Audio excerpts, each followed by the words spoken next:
Good morning everyone. Today I am going to discuss about the ancient Greek. Content of this topic are geography of Greece, Mycenaean, Trojan War, Polish, Greek political structure, Athenians and Sparta, Persian War, philosopher, historian and scientist, Greek arts and architecture, drama and Olympic Games, Alexander Empire, and Hellenistic culture in Alexandria. Introduction. The ancient Greeks became the people who set their stamp on the Mediterranean region, and they also contributed greatly the way we live today. Every time you go to the theater or watch the Olympic Games on television, you enjoy an activity that has its root in ancient Greek. Modern public buildings often reflect Greek agricultural style. Above all, the ancient Greek helped develop the idea that all citizens should participate in the running of their government. Settings the stage. Two things change life in Greece. First, Dorian and Mycenaeans alike began to identify less with the culture of their ancestor and more with the local area where they live. Second, by the end of this period, the method of governing area had changed for tribal or clan control more formal government, the city-state. During the 700 BC, a blind poet named Homer is believed to have composed the two most famous epics, the Iliad and Odyssey. So in Odyssey, it described the adventure of the hero Odysseus as he returned home after the Trojan War, while in Iliad it tells us the warrior hero during the Trojan War, which probably took place about 1250 BC. So now, let's go to geography shape life. Maybe nagtataka kayo o naku-curious kayo bakit geography shape life ang aking naging title dito sa mga slide and sa mga susunod pa. So, throughout the discussion, malalaman nyo yung dahilan kung bakit ganito yung title ng slide ko. First is the sea. Ang mga Greece ay naniniwala na ang tunay na buhay ay naroon sa around the sea. And then, they travel more than 85 miles to reach the coastline. So, hindi sila lalagpas doon. Lagi silang nasa seashore, doon sila laging namumuhay. Then, naging mahalagang parte ng kanilang paglalakbay ang Black Sea and Aegean Sea.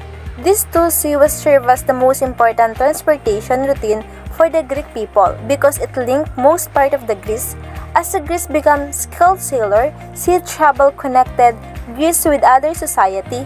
Sea travel and trade were also important because Greece's lack of natural resources such as timber, precious metal, and usable farmland. Sea geography became most important para mapunan yung kanilang mga pangangailangan sa natural resources. Naghahanap sila ng alternative gamit ang paglalayag. Climate is also served as important environmental influence in Greek civilization.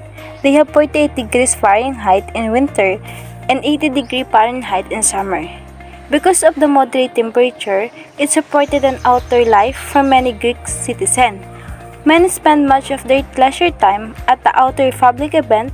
They meet often to discuss public issues, exchange news, and take an active part in civic life. Lastly po is land. Nag-serve din po ito sa pinakamahalagang geography para kumalat ang kanilang civilization. So, yung mountain divide the mainland into a number of different regions na nagresulta ng iba-ibang government. Si bullet po is dahil po dun sa uneven terrain or dun sa hindi not smooth, flat, or straight na mga lupa ay naging dahilan po ito ng pagkahirap sa transportasyon. It takes long time to travel to complete a journey. Additionally, according to this, the land was stony, so its result as the land was not suitable for farming. That was the reason to desire for them to seek new seat of colonies. Nanakop sila or naglakbay sila to find suitable land for their farming. Next is Mycenaeans. First Greek, in other words, they were the first people to speak the Greek language. The Mycenaean civilization thrived between 1650 and 1200 BC. Name came for the leading city, Mycenaeans, first advanced and distinctively Greek civilization in mainland Greece. It lived in a steep, rocky, and surrounded by protective wall more than 20 feet. It's ruled by king. Trojan War. 1200 BC, the Mycenaeans fought 10 years' war against Troy, an independent trading city located in Anatolia. According to legend, a great army besieged and destroyed Troy because the Trojan prince had kidnapped Helen, the beautiful wife of a Greek king. For many years, historians thought that the legendary story told of the Trojan War were totally fictional. However, according to Mr. Henrik Sellenman, the Northwest archaeologist, that the story has been based on the real city, people, and event. If you observe in the picture, it looks like wooden horse that they believe the Trojan soldier was hiding in a hollow wooden horse.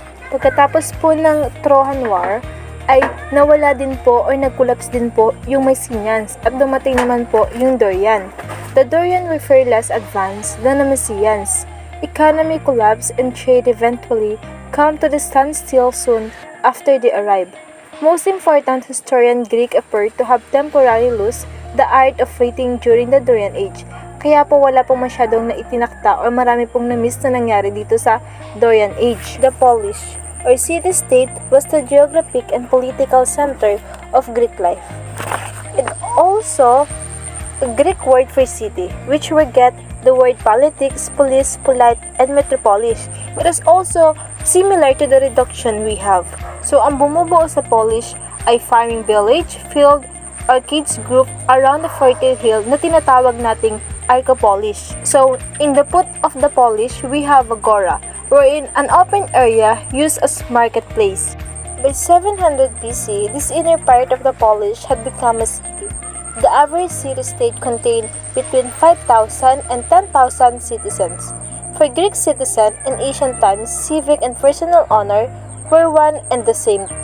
The two of the greatest cities-state were Sparta and Athens. Colonies and trade. So, in 700 BC, the people from each polis experiences scarcity. That's why its result migrated to establish colonies in coastal area around Mediterranean and Black Sea. Each overseas colony keep close tight with its metropolis or tinatawag nating parent city. Colony supplied its metropolis with grain, wheat, and barley. So, Greek mainland produced are wine, olive oil, and other crops for export. Greek political structure. Monarchy. State ruled by a king. Rule is hereditary. Some rules claim divine right. Practiced by Mycenaeans by 2000 BC. So we all know that when we say monarchy, mono means one, archo ruler. So when you combine together, it is ruled by a single person, decision made by king or tyrant. So next structure is aristocracy. State ruled by nobility. Rule is hereditary and based on family ties, social rank, and wealth. Social status and wealth support rulers' authority. It practiced on Athens prior to 594 BC. Oligarchy. Oligus, few. Archo ruler, so ruled by a few or ruled by the best. An elite council of rulers make decisions. It is ruled by a small group of citizens. Rule is based on wealth or ability. Ruling groups control military. It was practiced in Sparta by 500 BC. Lastly is direct democracy. It is what political we have in our country. It is state ruled by its citizen. Rule is based on citizenship. Majority rule decide vote. Practiced in Athens by about 500 BC. They have two famous cities in Greece, which are Athens and Sparta. First, Athens. A great contribution toward the development of the idea of democracy that we have right now. So, 507 BC, the Athenian leader Celestines introduced a constitution or plan of government which stated that all freemen were citizenship regardless of social class could participate in assembly regardless of whether they own land. So, mas malaya or may karapatan na yung mga tao sa Athens na magsalita at makatanggap ng equal treatment. So, in Athens education, we can observe that hindi pa rin ganun ka equal yung kanilang law regarding to education because the son of the wealth family received formal education. Schooling began around ages of 7 and largely preferred boys to be a good citizen. They studied reading, grammar, poetry, history, mathematics, and music. However, Athenians girls did not attend to school. Rather, they were educated at home by their mothers and other female member of the household. They learned about rearing child, weaving clothes, preparing meals, managing the household, and other skills that helped them become good wives and mother. Now let's go on to Sparta. It is located in the Peloponnesus Peninsula of southern Greece. It was a warlike society that used its army to control its non-citizens. It is in contrast to the political structure of Athens, not value the arts, literature, or other artistic and intellectual pursuit. Sparta valued duty, strength, and discipline over freedom, individuality, beauty, and learning. Yun po yung kanilang binavalue na in contrast naman po dun sa Athens. Now, let's go on to Sparta education. Sparta men were expected to serve in the army until the age of 60. Their daily lives centered on military training.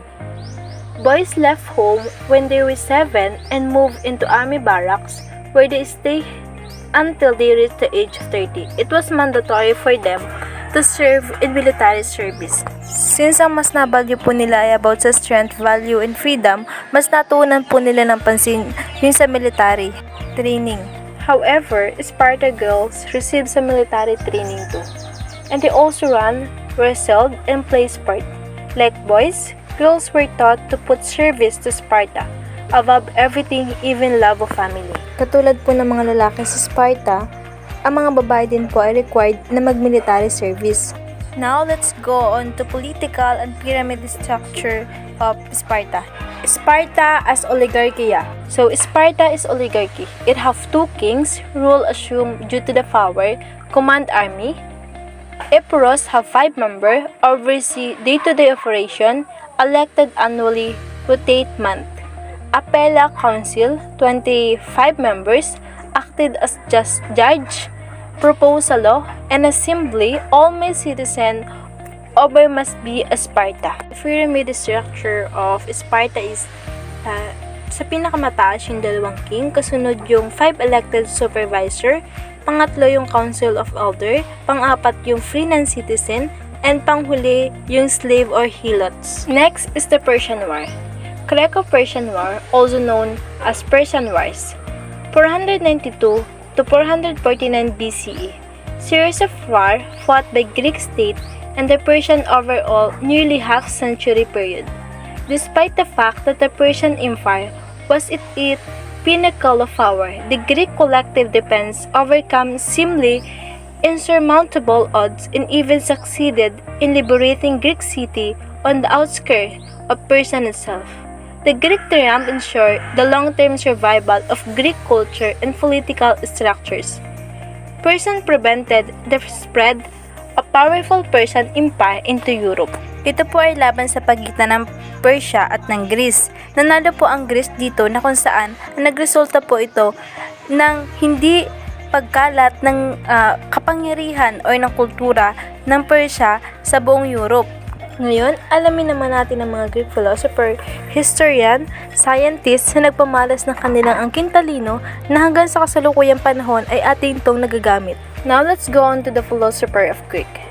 Greek philosopher of thinkers believe in the power of reasoning to explain all things. In their works, they laid the foundation of such discipline as history, political science, biological, and logic of social science of reasoning. Socrates, the first major Greek philosopher, developed a teaching technique known as the Socratic method, in which a student learned to clarify their thinking and to define their ideas. One of the Socratic students is Plato, went on the device and all-embracing philosophy that located the source of truth in ideas and not information for the sense. Another philosopher is Aristotle, influenced later thinkers with his work on logic and science.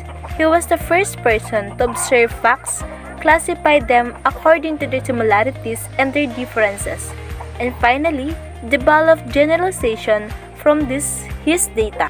Historian The Greek also used their intellectual skill in writing history. First is Herodotus. The first Greek historian began to separate fact from legend by asking questions, recording answers, and checking the reliability of his sources. Another historian is Thucydides. Is regarded as the first scientific historian because he carefully examined historical information and refused to accept supernatural explanation for events. Scientists. The ancient Greek passed on a great scientific heritage. They believed that the world is ruled by natural law and the human being can discover those laws by using reason. Pythagoras explained everything in mathematical terms. He explored the nature of numbers, especially whole number, and their ratio. A student of geometry, he still learned the Pythagorean theorem about the relationship of sides of a right-angled triangle. Hippocrates, the father of medicine, believed that diseases had natural, not supernatural causes, and that the body could heal itself. He strongly advocated proper health care, a sound diet, and plenty of rest. Now, let's identify some Greek arts and architecture. First, the Nike of Samothrace. It was discovered in 1863 and it represents the honor of a sea battle. We can see on the picture the exaggerated features and artful portraying of following drapery. The Nike conveys a sense of action and triumph. That's why it's also known as Winged Victory. As of now, it is displayed at the Louvre Museum in Paris. Next is the red and black pottery. This is known for the beauty of form and the decoration. It is classified in two major types. The first is the black feature pottery na we can see in the vessel. It represents a scene of Greek mythology. God Zeus, disguised as a bull, carries off a young woman named Eupra. The next is the red figure pottery na kung saan we can see in the plate. It is to demonstrate the importance of the sea and the seafood in Greek culture. Next is the Parthenon. It was built between 447 and 432 BC. It is not a simple architecture, but it is a temple dedicated to Athena.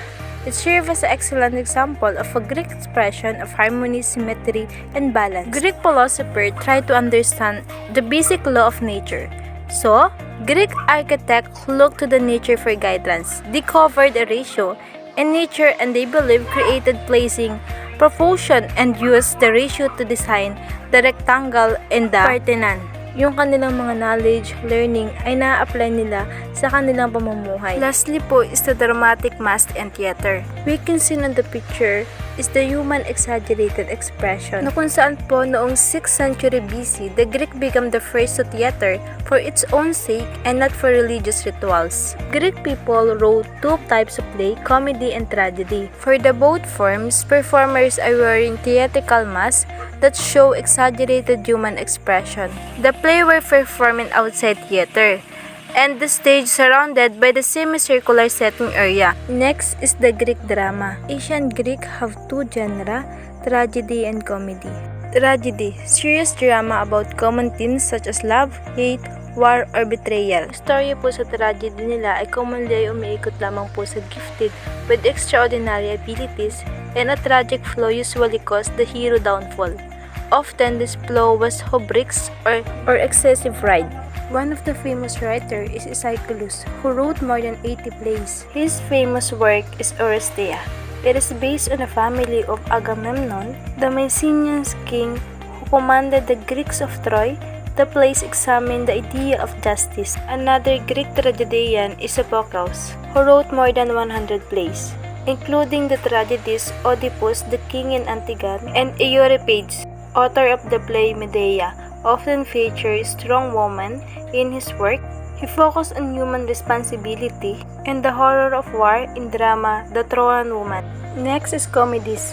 Comedies plays with humorous themes and happy ending. The famous writer of comedies is Aristophanes, who created imaginative social satire. In his works such as The Cloud, he made witty comment about issues of the day and about leading figures such as Euripides. So the story of The Cloud po is all about the revenge of a injury god. Alam niyo po ba na ang Olympic Games ay nagmula sa bansang Greece? They believe that a strong, healthy citizen helps strengthening the city-state. They often call a sporting event in the festival they hold to honor their god. First, the winner did not receive any cash prize nor trophy. They just received an honor. Also, festival lasted only one day and had only one contest, a race called Stade. Then later, many other events were added, including a long-distance race, wrestling, the long jump, the javelin, and the discus throw.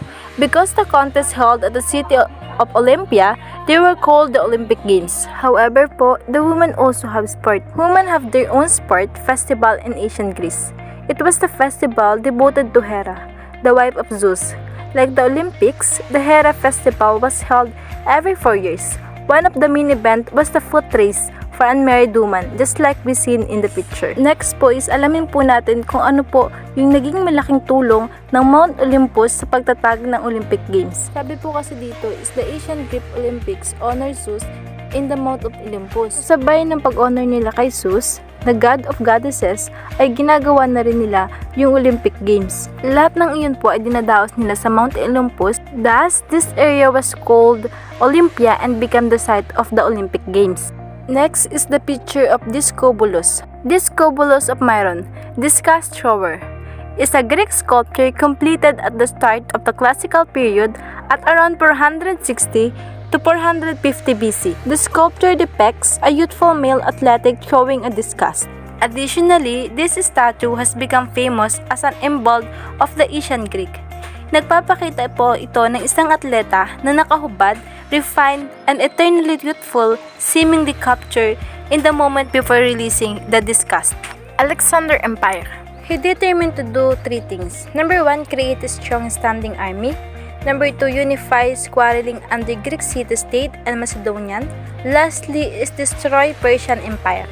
Hindi naman lingid sa kaalaman natin na tunay na magkatunggali ang Persia and ang Greece. Kaya, noong 338 BC, Philip preferred to lead a war against Persia. But, in 336 BC, Alexander was murdered. That's why his son Alexander, later known as Alexander the Great, became king. Ang mamahala ni Alexander ay napunta sa kanyang anak na si Alexander na mas nakilala bilang Alexander the Great. Alexander was only 20 years old when became the ruler of Macedonia and Greece. In 334 BC, Alexander led his soldier into against the Persia. The first major encounter with the Persia took place at the Gracinius River in Western Asia Minor. Because of his strong forces, they won against Persia. Dahilan ng pagkatalo ng Persia ay hindi pagkalat ng kanilang kultura at ng kanilang power sa buong Europe. Pagkatapos ng unang battle ay nasundan pa ito ng second battle na kung saan it took place in 333 BC at Issus, Syria. Because of his tactics, it resulted victory again, forcing a Persian king, Darius III, to flee. After they defeat Persia, instead of pursuing Darius, Alexander and his forces then moved south and conquered Phoenicia and Egypt. Discounted ancient Persian rule, the Egypt welcomed Alexander and declared him as pharaoh. In Egypt, Alexander established a new city and named it Alexandria after himself. After a long travel with his soldier, he came to Babylon and he made it as capital of his empire. The hardship of his journey had undermined his health and he fell ill with a fever, probably malaria. In 323 BC, he died at the age of 33. Hellenistic culture in Alexandria. After Alexander's death, new culture emerged. Greek, also known as Hellenic, culture blended with Egypt. Early, I mentioned about the group of Alexander went to Egypt that result culture spread, wherein this blending became known as Hellenistic culture, coined the popular spoken language used in Hellenistic cities. The word koine comes from the Greek common, dialect of a Greek. Trade and cultural diversity. Among the many cities of the Hellenistic world, the Egyptian city of Alexandria became the foremost center of the commerce and Hellenistic civilization. Hindi nagtagal, the Alexandria city became an international community with a rich mixture of costume and tradition from Egypt and from Aegean. Its diverse population exceeded 500,000 people. Takeaways: culture, Greek language, mythological about getting goddesses, Olympic Games, philosopher search for truth, arts, drama and poetry, sculpture portraying ideas of beauty, painting poetry showing scenes of Greek life, classical architecture, science and technology, disagreement whether sun or earth at center of universe, accurate estimate of earth's circumference, develop of liver pulley and pump, government, direct democracy, citizen rule by majority vote, citizens bring charges of wrongdoing, code of law, expansion of citizenship to all free adult males except foreigners. That was the end of my presentation. This is my reference.